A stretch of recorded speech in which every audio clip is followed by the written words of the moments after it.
Hola, sexto video. Vamos a hablar ahora de los glosadores, la escuela de los glosadores. Eh, Cesan las invasiones normandas, se recupera tras las cruzadas y estos decretos, estas eh, leyes eclesiásticas de la paz de Dios, la tregua de Dios, se empieza a recuperar poco a poco la economía en Occidente. Se abrirán rutas de peregrinaje, rutas comerciales también o aprovechadas por los comerciantes. El desvío de la violencia hacia otros lados permitió cierto aumento en la producción de bienes agrícolas, un aumento demográfico. También es una época en que se dan ciertos avances tecnológicos, agrarios o agrícolas, como el uso de la yunta, hacer molinos de agua, de viento, etcétera, que empiezan a generar una mano de obra que ya es sobrante y que puede empezar a dedicarse a las manufacturas. Las manufacturas, pues a su vez se van a comerciar, se van a vender, las famosas telares, las lanas españolas, inglesas, etcétera. Esto va a generar un cambio, una mayor seguridad, va a romperse ya este asunto de las murallas y va a renacer la vida urbana poco a poco. El símbolo fantástico de este renacimiento urbano será quizás el gótico, ¿no? Las catedrales góticas. Y en torno a estas ciudades, en torno a las murallas, al burgo, se irán instalando pues comerciantes, estamistas, de todo tipo de personas, artesanos, etcétera, que van a empezar y de ahí vendrá el nombre de la burguesía, a incrustarse alrededor del burgo, a vivir dentro del burgo. Este cambio genera también una posibilidad fundamental y es el ocio. Hay una sociedad que ya empieza a tener tiempo, y no solamente tiempo, sino posibilidades económicas de dedicarse a otras cosas. Y el ocio va a llevar rápidamente, por fortuna, a la creación de las primeras universidades. La primera de ellas, o una de las primeras, es la Universidad de Bolonia, que va a ser la universidad por excelencia de los estudios jurídicos y que comienza con la Escuela de los Glosadores en el año 1100 en torno a el descubrimiento, un descubrimiento más no arqueológico, sino más bien intelectual, del Corpus Juris Civil de Justiniano, que se había conservado por los lombardos, los longobardos, creo que eran 2 copias, y que empiezan a tratar de entenderse. Más o menos las entendían aquellos, pero no mucho. Y entonces, propiamente los estudios en Bolonia comienzan con abordar este corpus juris civil a través de un famoso filólogo llamado Irnerio, que comienza con la Escuela de los Glosadores y que hace fundamentalmente eso, glosas. La Escuela de los Glosadores va a durar 150 años, es un montón de tiempo. Va a tener 3 grandes generaciones, la primera que es la de Irnerio con las famosas glosas, la segunda que son los aparatos, que es la forma más, digamos, acabada de las glosas, que ya son explicaciones de un párrafo completo o de hilar algunas instituciones, algunos párrafos, páginas incluso, y que se llaman aparatos, que serían prácticamente conjunto de glosas. Y la tercera, la de Accurcio, que ya logra un conocimiento bueno de todos los textos romanos y se crea toda una explicación de glosas que va a recopilar en una obra ya muy medieval, que es la Magna Glossa, una auténtica suma, ¿no? Que es esta idea de que la verdad se puede contener en una sola cosa, pues la suma teológica de Santo Tomás, o sea, se puede tener todo ahí de golpe. Y entonces, ¿qué sería esto? Pues la glosa. ¿Qué es una glosa? Una glosa es una anotación a un texto.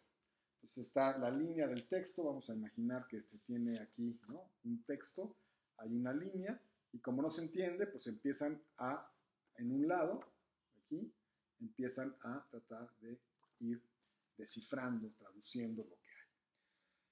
¿Por qué no se entienden los textos? Esta es la primera gran pregunta de la Escuela de los Glosadores. Los textos no se entienden porque, en primer lugar, el latín en el que fueron escritos es un latín que ya tiene una distancia pues del 530 más o menos, ¿no? De la publicación del Corpus Juris a el 1100, pues estamos hablando de 600 años.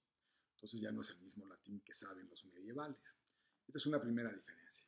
Y la segunda es que además se está hablando de algo como de marcianos, es decir, de una realidad técnica, jurídica, que no se conoce en la Edad Media. La Media es la que tiene ahorita derechos consuetudinarios, un derecho verdaderamente pobre, y de repente pues empiezan a hablar de una serie de cosas, de instituciones, de formas, de soluciones que no tienen ni idea porque no tienen nada que ver con la práctica de ellos de todos los días. Entonces es un lenguaje oculto, oculto en el sentido técnico y en el sentido de la propia latín. Por eso la característica primera y principal de la escuela de los abusadores es que es una escuela filológica. La filología es la ciencia que estudia las lenguas. Entonces, Irnerio es un filólogo.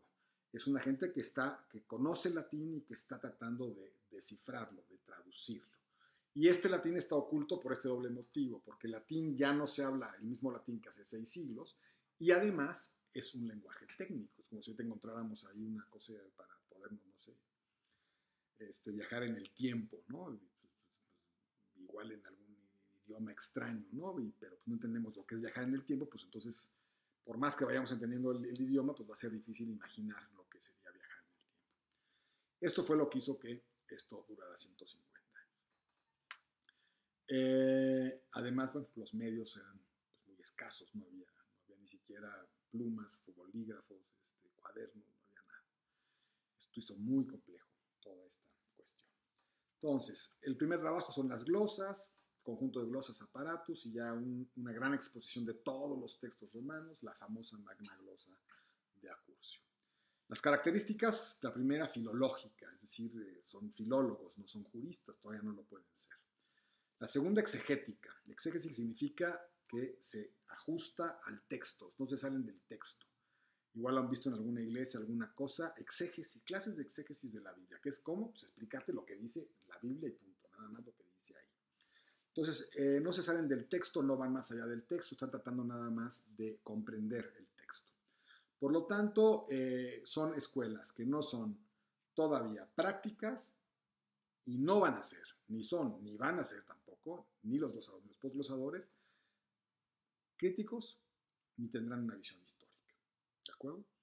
La práctica vendrá hacia el final de los glosadores y propiamente los que van a llevar a la práctica el derecho romano a través de la creación de un nuevo sistema jurisprudencial van a ser los postglosadores, los comentaristas, pero ellos ya son juristas, ya los veremos después.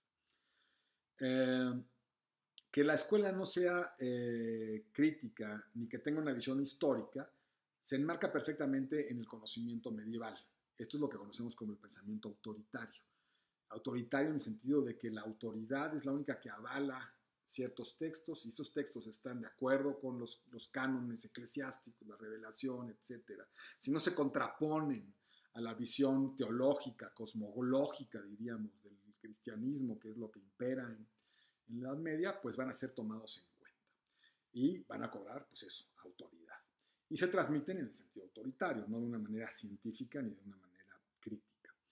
Aquí es muy importante comprender esto, porque lo autoritario va a irse dando en la Edad Media de acuerdo a lo que va apareciendo. Si se acuerdan, el derecho está ahí y de repente aparece. El pluralismo, ¿no? Es la principal característica y de repente aparece un derecho. Bueno, pues ¿cómo lo vamos a juzgar? ¿Cómo lo vamos a renovar, a corregir, a utilizar, a declarar? Bueno, poniéndolo con el filtro, ¿no? De la revelación cristiana, de la ética de la moral cristiana. Aparece el derecho romano y ¿qué es lo que le va a dar autoridad? Lo primero que le va a dar autoridad es que fue el derecho del Imperio Romano y Justiniano ya era un emperador cristiano. Y entonces, en esta nostalgia que hay de la pérdida del Estado de Roma en la Edad Media, que es un caos, donde el poder político pues, es prácticamente pues, está fragmentado de una manera terrible, es indiferente al derecho, etcétera, es ignorante también, habría que decirlo de esa manera. Entonces, la primera autoridad fue el derecho de los emperadores. Y esta es la autoridad que va a cobrar, primero que nada, Enrique IV, el emperador alemán, que va a apoyar a los estudios de Bolonia y a Irnerio en su lucha contra el papado. ¿Por qué? Porque lo que le están dando son herramientas para crear, para constituir un Estado, algo que no entendían los germánicos. De tal manera que cuando se dan cuenta de la maravilla que es esto, y entonces resulta que el emperador tiene facultades de normar la economía, acuñar moneda, formar ejércitos, tener el monopolio del uso de la fuerza, tener legislación, dictar reglas, cobrar impuestos, tener jueces, controlar la jurisdicción, etcétera, pues se van a empezar a querer hacer eso. Al principio la iglesia es contraria al derecho romano, hasta que se da cuenta que también a ella le va a servir y entonces lo toma. Eso lo hace un poco sin querer Graciano, pero a partir de ahí la iglesia se convierte en un estado formidable, el primer gran estado formidable en términos de una administración bien hecha como había sido la de Estado romano. Entonces, este aval autoritario le viene de haber sido el derecho del Imperio Romano, que de alguna manera ya se veía ahora en esta tergiversación de la historia providencialista del Espíritu Santo, que al principio los cristianos decían que el Imperio Romano era así como la creación del demonio, y que después cuando se hacen la alianza con Constantino decían, no, el Espíritu Santo preparó todo esto para que se pudiera dar la gran expansión del cristianismo. Entonces, en ese sentido, el aval es de el emperador romano cristiano, Justiniano, que es el que lo hace. El otro aval autoritario le va a llegar, y esto es lo más interesante y lo más destacable y lo más valioso desde mi punto de vista, es que si se le compara con derechos consuetudinarios tan rudimentarios y primitivos, pues de repente encontraron aquí una joya de la ciencia jurídica. Y entonces la autoridad le va a empezar a llegar al estilo de la autoridad, de la autoritas romana. Es decir, se van a dar cuenta de que lo que dice aquí es algo que está muy bien hecho, muy bien pensado, muy justo, y que por lo tanto es muy deseable y que por lo tanto puede ser muy útil para nuestro uso, para nuestra adaptación. Y entonces ahí la dimensión del derecho romano va a ser enorme, enorme. Se va a convertir en el gran maestro de la cultura medieval. Una influencia enorme va a tener todo este asunto y pronto se va a entender que el derecho romano es incluso el contenido del mismísimo derecho natural. Esto se logra entonces a base de este trabajo tremendo, terrible, de 150 años, en donde no hay copias. En cuanto los grandes poderosos se dan cuenta del valor que tiene esto, sobre todo en la dimensión política del Corpus Juris, la parte del códex y las novelas, lo que van a hacer es mandar gente a Bolonia a copiar, ¿no? Y las copias costaban mucho dinero, las mandó a hacer los reyes de Castilla, las mandaron a hacer en Francia, en todas partes. Llegaron a Oxford, a Cambridge, a la fundación de gran parte de las universidades, Alcalá de Henares, Salamanca, París, etc. Y estas copias costaban mucho porque pues nada más tardaban 30 años en hacerse. Una en una y se te prestaban el libro y tal. Realmente el conocimiento medieval es un prodigio porque dependía de la memoria realmente. Entonces, estas copias se van llevando a otras universidades y se empieza a hacer toda una cultura jurídica, una cultura medieval que depende de estas universidades, lo cual es verdaderamente pues muy, muy notable. De la vinculación del derecho con las universidades surge la difusión de las ideas jurídicas y el inicio de una secularización de la cultura. Esto es importantísimo. Esta cultura religiosa, profundamente religiosa medieval, va a empezar a abrirse hacia una secularización y yo diría que la gran semilla fue el derecho romano. ¿Qué aportaciones tiene el derecho romano o la escuela de los glosadores? Pues muchas. Los glosadores fueron, primero que nada, los primeros en recuperar los textos romanos, en estudiarlos. De esta recuperación, una nueva ética y una nueva cultura secular, que va a rendir grandes frutos y que va a llevarnos hasta la Edad Moderna, ni más ni menos. Los cimientos de una dogmática jurídica práctica que después los posglosadores van a convertir ya en un sistema jurisprudencial que vamos a conocer como el derecho común. Su contribución, desde luego, a la aparición y al desarrollo de la universidad como máximo vehículo cultural de la Baja Edad Media.